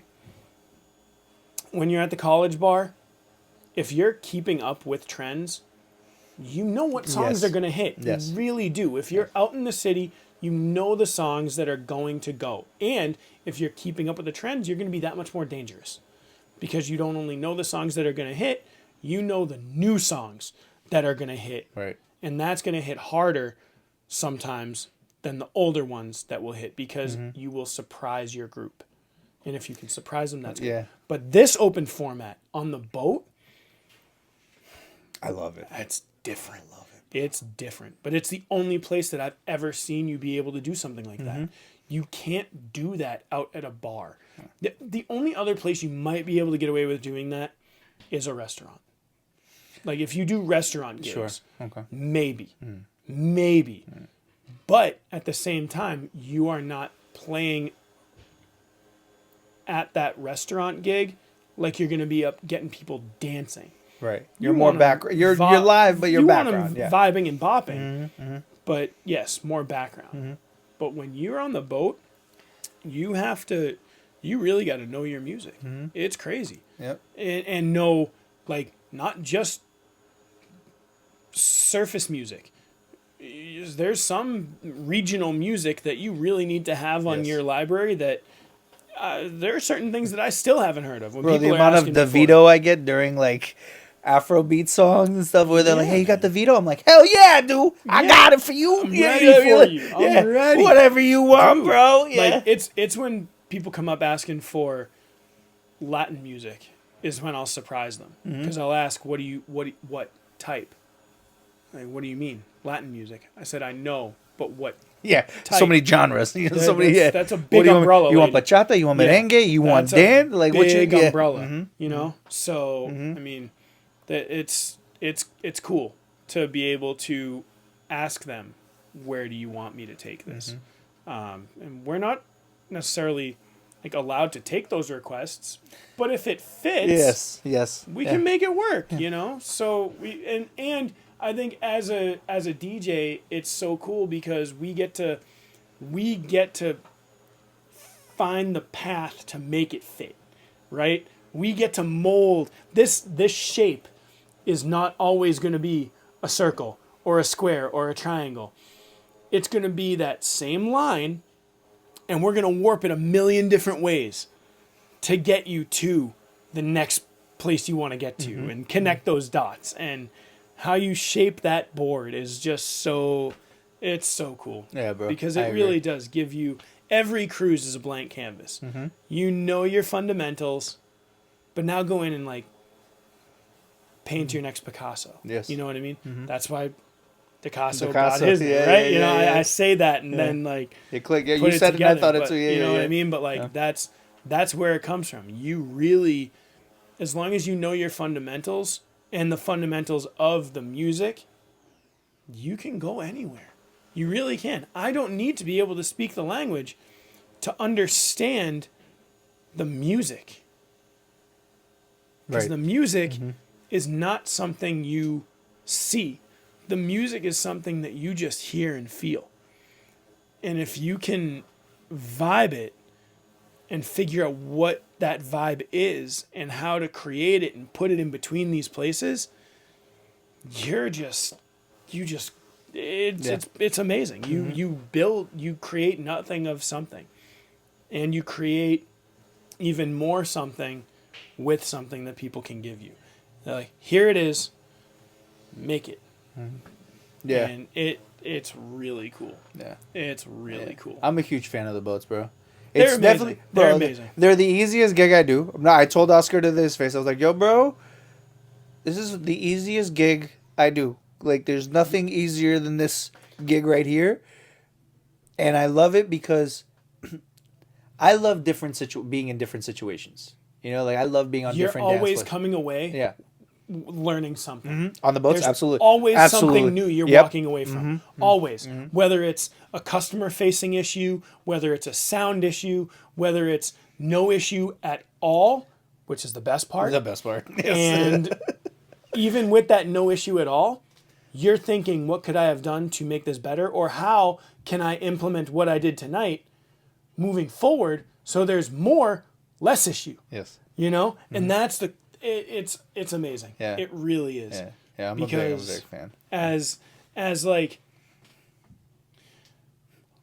I gotta. What do you think makes it easy? The boats? Yeah. I've created so I call my crates situational crates, meaning I set them up for the crowd that's going to show up. And then after doing so many gigs, you eventually get to the point where like if you see this type of person walk in, you know that you're going to go to this crate. You know, and I've gotten to the point now where like no matter who walks on that boat, I got a crate for them full of at least 30 to 50 I've got songs 30 to yep, and yep. because I'm not going to play them all straight back to back to back, I'm going to go, you know, English music, then Spanish music, then Afrobeat, then English music again, then back to Afrobeat, then Latin, and I've created these crates. So Yep. when I look at the crowd, I'm never intimidated by them, which is No. early on, I think, when you start getting into different ethnicities. Varieties. Yeah, ethnicities, bro, it dude. becomes very like I'm about to do an Asian party at the end of this month. Let's go. And they're like, "Hey, Okay. can you do like a bunch of like Khmer music and this stuff?" I'm like, "Hell yeah, bro! I've done plenty of parties. That's no problem. Awesome. I don't speak a word of Khmer. No. You know, my girl's No. Cambodian, my kids, you know. Yeah, right, But like, but- I don't speak a word. But you want somebody's on? I got you, bro. What That's you it. do? What you trying to do? Like, When yeah, people ask me about my Bollywood events. yeah. Like, Oh, yeah, how bro, did you do some- how yeah, you did do some get dope into ones. Yeah, yeah. So many Bollywood events. It's like, man, I DJ'd a lot. I got really fortunate. It was a Spirit of Boston gig, and I'm still very close with this family. I love this family so much. She's like a fourth mom to me. I'm not even gonna lie. Like, I'm actually sorry, mom. My bad. Like, I didn't wish her a happy Mother's Day. Like, not my mom. Yeah. My Hindi mom. Yeah. I didn't wish her a happy Mother's Day. So happy Mother's Day, mom. Tag her yeah. in this clip afterwards. I'll cut Karen, it. Well, yeah. I got you. I didn't forget you. I didn't. I just forgot you that day. Yeah. My bad.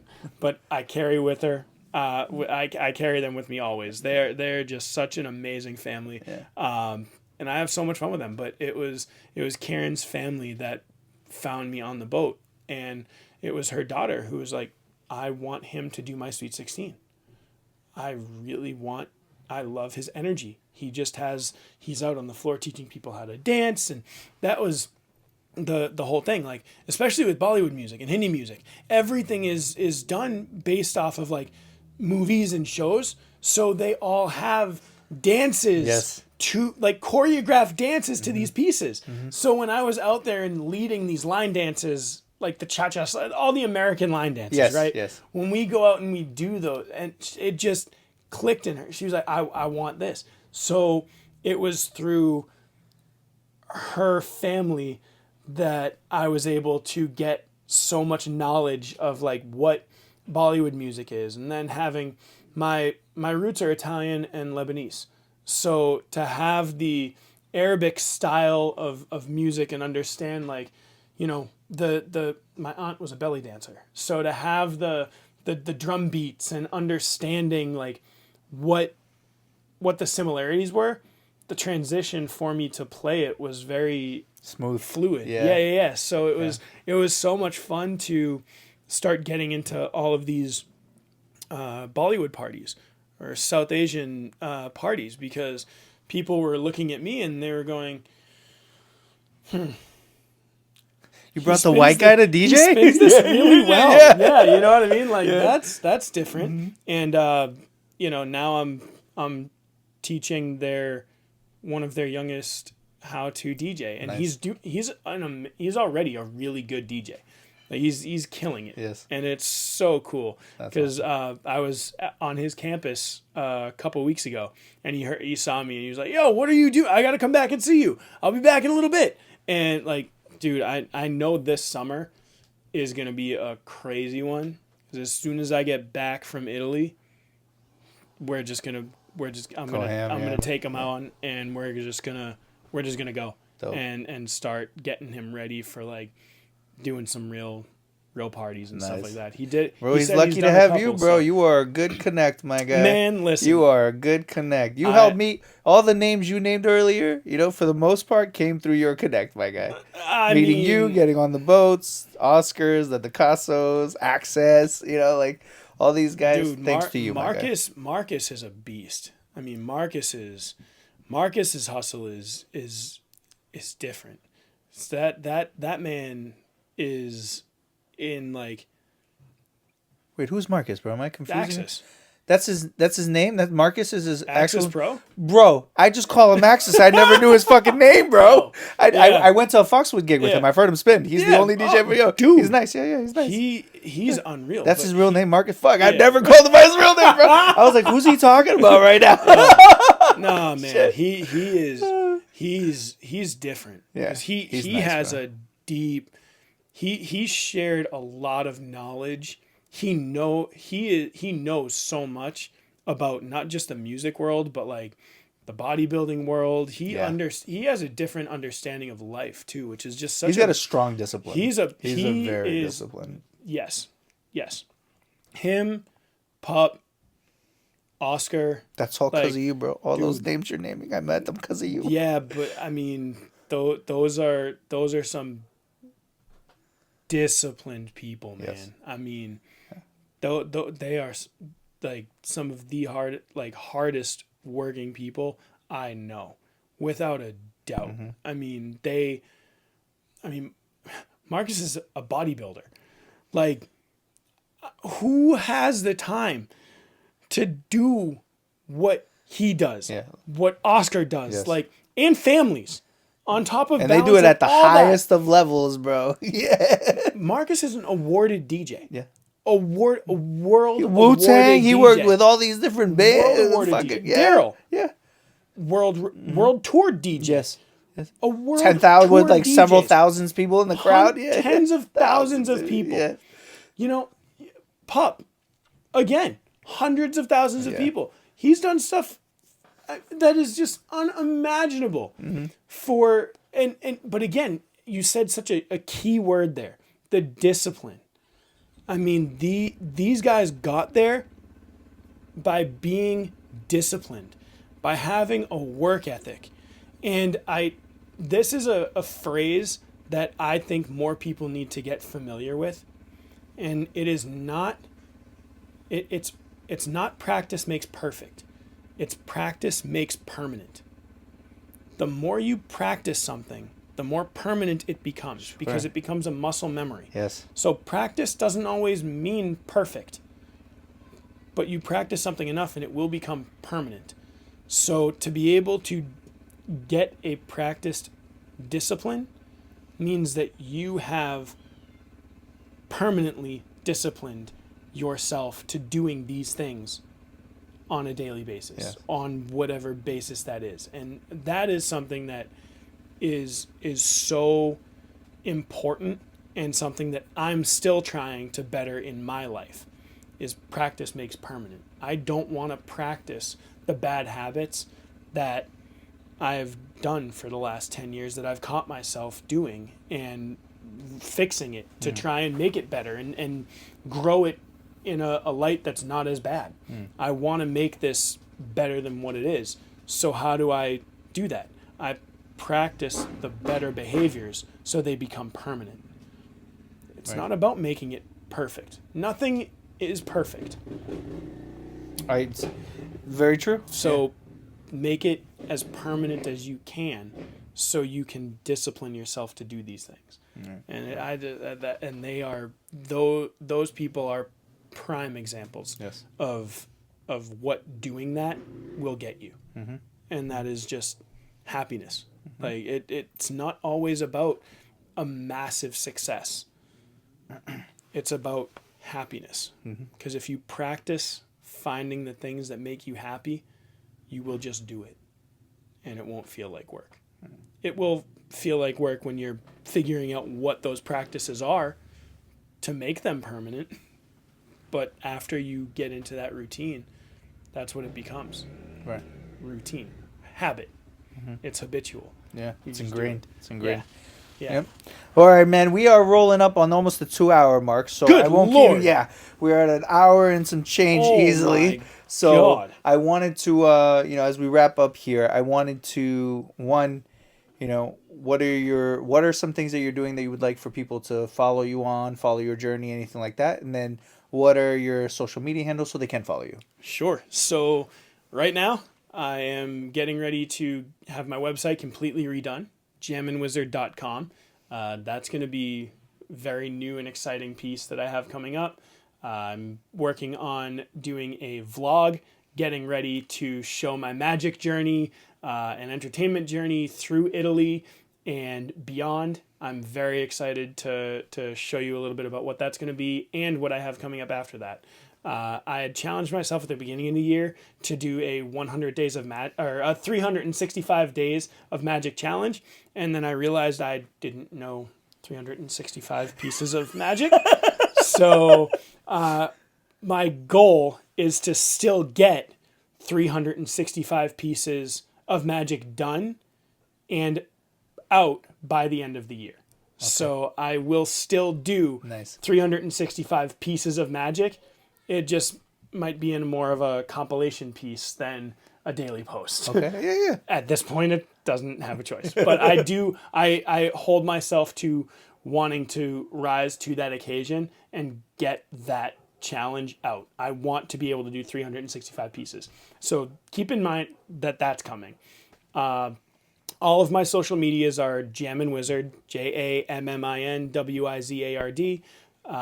Very excited to be part of the Jammin 94.5 team now, which is exciting. I don't have any, solid rotation yet, but the more personal handle that I'm running under is DJ Magic Mike, DJ MAGIC MIC 945. So if you want to get a more personal look into the life of just Mike Charles and not so much the Jammin Wizard business side of things, that's a great place to find me on Instagram as of right now. I don't really have any other handles yet, but Mixcloud, Snapchat, all that fun stuff is all Jammin Wizard. Sweet. So, Sweet. Mike, my guy. thank you, bro. Thank you. It was Thank so you, much bro. fun. You have no idea how much you getting me on the boats and getting me to meet these people has influenced me and changed the direction of where I thought I was going with my life. And I know it sounds cliche and almost cheesy, but genuinely, bro, from the bottom of my heart, I cannot thank you enough for what you've done for me. Dude, you've opened those, you've continued to walk through those doors. I just helped you get there, but it was you putting the work in beforehand to continue on through those doors now. That's all you. So Thanks. I'm glad that I was the bridge, but it's more exciting for me to see you running through those doors. Thank you, It's bro. awesome, man. Thank I you. appreciate Thank it. you. It's a lot of fun. Thanks, man. But all right, everybody, I will be putting out this episode with all his social media handles and everything over it, so you should be able to find him. Other than that, everybody, have a good one. Peace.